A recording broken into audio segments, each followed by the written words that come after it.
à tous, ravie de vous retrouver pour ce nouveau numéro de VIP. Aujourd'hui, j'ai le plaisir de recevoir Stéphanie Delafosse.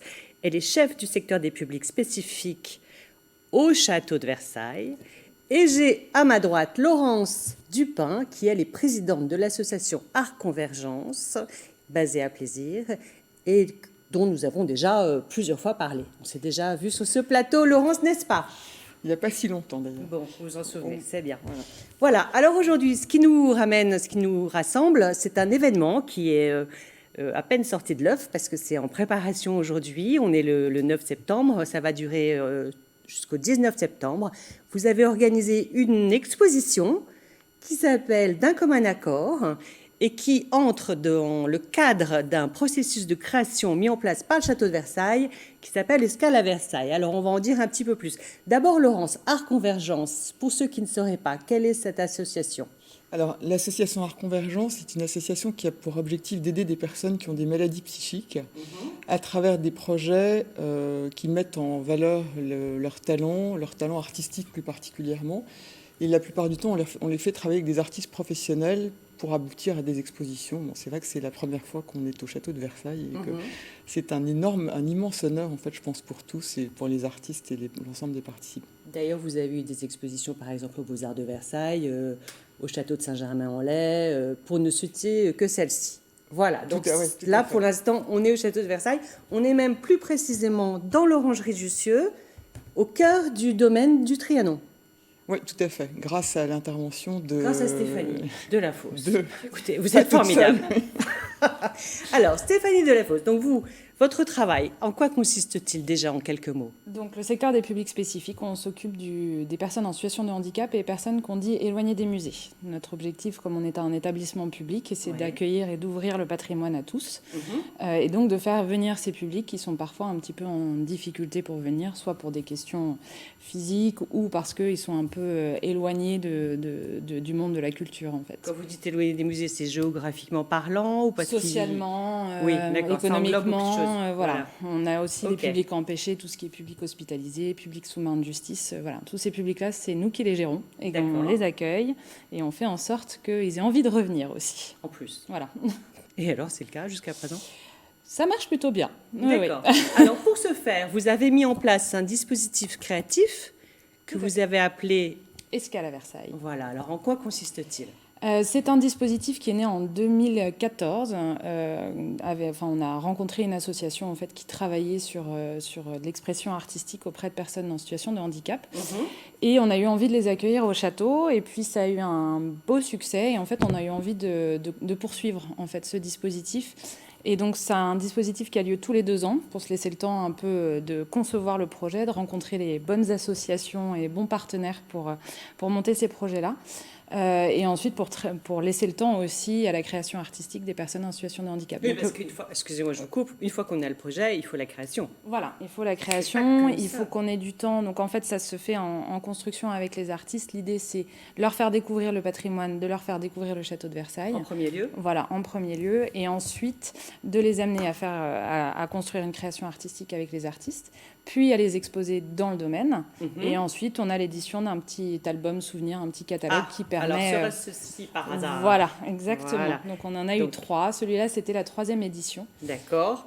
Coiffé et décoiffé. Là, nous avons Escale dans les jardins de Versailles. Voilà, c'était la première édition. Voilà. Et Escale à Trianon.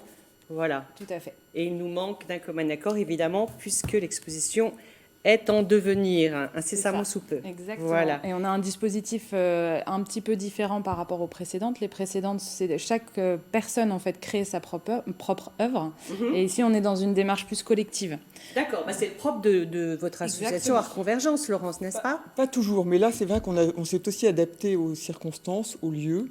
Alors, excusez-moi, vous leur avez imposé un lieu ? Comment ça s'est passé ? Non, en fait, nous, la seule chose qu'on impose, c'est qu'il y ait la mention du château et que ce soit construit avec le château.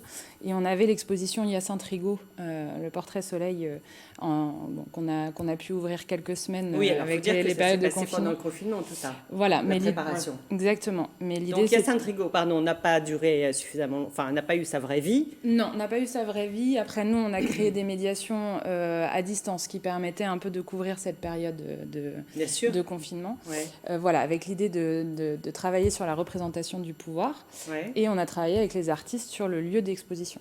D'accord, à savoir cette fameuse orangerie de Jussieu. Mais c'est vrai qu'en fait, ça s'est passé peut-être un peu à l'envers des autres projets que tu as réalisés précédemment, parce que finalement, les ateliers ont eu lieu plutôt en amont de la médiation qui est intervenue après. C'est aussi dû au confinement et à la fermeture du château, parce qu'il a quand même été fermé pendant tout l'hiver. Et là, il est réouvert depuis mai. Et nous, du coup, on a eu la chance de pouvoir bénéficier de locaux formidables au centre hospitalier de plaisir.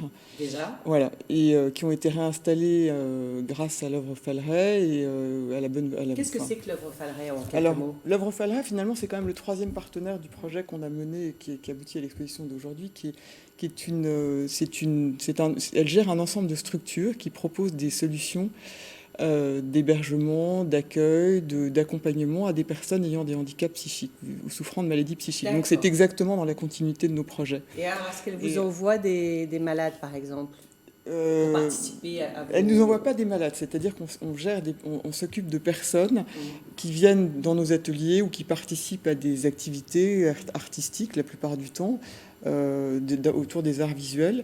Et là, en l'occurrence, ils sont venus accueillis par Charles-Édouard de Surville et Virginie Yassef, les deux artistes dont on parlera après, qui ont été les chefs d'orchestre en fait, de ces ateliers qui ont eu lieu dans nos bureaux à Plaisir. Donc en fait, il y avait ces personnes qui étaient suivies par les structures de l'œuvre Falleret principalement et du centre hospitalier de Plaisir aussi. Très bien. Alors, donc, le propre de cette exposition, c'est donc un travail collectif entre des artistes professionnels contemporains confirmés, à savoir Charles-Édouard de Surville et Virginie Yassef, voilà, qui ont accompagné donc des malades psychiques pour ces créations d'œuvres. Il y a 4 œuvres, je crois, principales que l'on va voir dans cette exposition. Alors, je sens que vous avez envie de dire un truc, mais... non. Déjà, on va parler 2 secondes, enfin pas 2 secondes, pourquoi pas plus, des artistes. Charles-Édouard de Surville, alors, vous pouvez m'en parler ? Alors, Charles-Édouard, c'est un artiste qui est très intéressé par le son, par l'interaction du son par rapport à son environnement. Au départ, c'est un musicien, mais qui finalement a une carrière qui a été un peu particulière, et qui était plus dans la production au début, et qui, depuis quelques années, participe à des créations sonores dans des lieux publics, a beaucoup travaillé avec le Théâtre des Amandiers. C'est là, justement, je crois qu'il a commencé... qu'il a rencontré Virginie Yassef il y a déjà 3-4 ans. D'accord. Et elle alors, quel est son domaine d'action elle est plus dans les arts plastiques, arts visuels, mais elle s'intéresse aussi à la vidéo et au son. Et la plupart de ses œuvres, on pourrait dire, sont habitées soit par l'image, soit par le son. Et elle est toujours à la recherche de l'étrange, de l'incongru, de l'inattendu. Donc ils se sont bien rencontrés sur un terrain qui n'était pas toujours très évident à raconter. Je pense que c'était...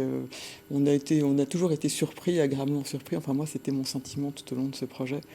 Et ils ont toujours su rebondir. Et en plus, ce que j'ai trouvé très intéressant dans leur démarche commune, c'est qu'ils avaient cette volonté d'intégrer à chaque étape de ce projet les personnes qui participaient aux ateliers. C'est-à-dire qu'en fait, le projet, ils l'ont construit en leur demandant à chacun au début de comprendre ce que c'était que le son à travers des notes qu'ils leur donnaient à disposition avec des tablettes. Virginie s'était réalisé des maquettes en leur expliquant un peu que ça allait être des formes. Donc, effectivement, ils sont retrouvés avec des gros cutters, des scies. Enfin, ça est devenu de plus en plus gros, de plus en plus ambitieux, mais ils ont participé à toutes les étapes du projet. Ce qui veut dire que chaque personne qui a participé à la création peut retrouver un petit morceau de son œuvre ou reconnaître ce qu'il a fait ou tout est vraiment collectif? Il peut retrouver une phrase musicale, une boucle, un petit morceau de son œuvre, sa maquette qui a été mise à l'échelle. Certaines maquettes ont été mises à l'échelle avec la participation de certains d'entre eux, mais pas de tous, parce que c'est vrai qu'entre des maquettes qui font 20 cm de côté et des maquettes qui ont 3 mètres d'arête, c'est devenu quelque chose d'assez colossal et qu'on a... D'accord. Et ça, c'est vous, avec les deux artistes qui l'avaient complètement scénographié et mis en place, ou les personnels du château a participé? Alors, nous, on a participé, effectivement, et en particulier les jardiniers de Trianon. Eh bien, c'est Virginie Yassef qui, en fait, a eu envie de créer un paysage exotique pour accompagner ses œuvres, en fait. L'année dernière, on a eu un parterre africain au niveau de Trianon, et donc on avait des œuvres un petit peu exotiques, des arbres à tomates, des cactus, voilà. Donc, on a travaillé toute la journée vendredi avec les jardiniers, où ils ont ramené des arbres pour compléter, en fait, ce paysage. D'accord. Alors, en quelques mots, d'un commun accord, c'est une exposition qu'il faut absolument aller voir parce que c'est un univers hors du commun et vraiment inattendu, surprenant, qui correspond un peu à l'ambiance, j'imagine, de cette serre, l'orangerie, qui était faite au départ sous Louis XV pour accueillir des plantes venues d'ailleurs, exotiques et surprenantes. Après, c'est un peu la fin de l'émission. Comment décrire cette exposition? Vous m'expliquez, Laurence? Parce que là, évidemment, on n'a pas de photos, ça n'a pas encore eu lieu. Cette exposition intègre de drôles d'instruments de musique. On parle de monolithes. Oui, c'est ça, des œuvres sonores qui sont assez intéressantes parce qu'elles sont toutes animées, elles se répondent toutes les unes aux autres. Il y a aussi une vidéo que je trouve particulièrement intéressante parce qu'elle a été le témoin de tout ce qui s'est passé et l'artiste a réussi, Anatole Abitbol a réussi à capter des moments, je crois, assez fugaces. Vidéo dont on a vu des images passer et qu'on verra en entier, pardon, je vous coupe, lors de l'expo. D'accord. Exactement, qui est une des 4 installations qui est présentée. Parce que c'est pas une vidéo, c'est pas un documentaire, mais justement il a essayé de montrer justement ses mains qu'on retrouve sur l'affiche. D'accord. Qui finalement a été le seul point découvert et commun à tous aussi d'un point de vue physique pendant toute la durée des ateliers, parce qu'il faut rappeler quand même qu'on a été masqués. Oui, c'était pas des plus simples. Non, au niveau des conditions. Ça a été très compliqué. Vous en êtes très bien sortis. Je trouve. Voilà, vous êtes très contente. C'est déjà très bien. Donc c'est un magnifique projet qu'on encourage tout le monde à aller voir. On va profiter de l'été indien pour aller se promener du côté du Trianon et de l'Orangerie de Jussieu. C'est du mardi au dimanche de 12 à 19h, si je ne me trompe pas. 18h30, voilà. Et la suite, ce sera un catalogue comme ça et une expo en plus ou pas? Oui. Oui, mais quand? Parce que grâce au château de Versailles, a priori, on va pouvoir avoir une itinérance de l'exposition, et aux artistes aussi, qui va être exposée donc dans le nouveau bâtiment de la Fondation Falleret à Pantin, qui est un bâtiment de 6000 m². D'accord. Très beau bâtiment réhabilité, et dans un atrium, on va pouvoir retrouver en fait beaucoup des œuvres de l'exposition qui vont être scénographiées à nouveau. Et ce sera l'occasion de la remise du catalogue. Ok. Enfin, c'est pas une raison pour ne pas aller là, l'heure du mois de septembre. Non, il faut y aller. On va y aller. On y sera. Stéphanie Delafosse, merci beaucoup. Laurence Dupin, merci beaucoup. Bravo pour ces belles énergies créatives et artistiques. Et à très bientôt, j'espère. Oui, merci. À très bientôt. Merci à tous de nous avoir suivis. À très vite.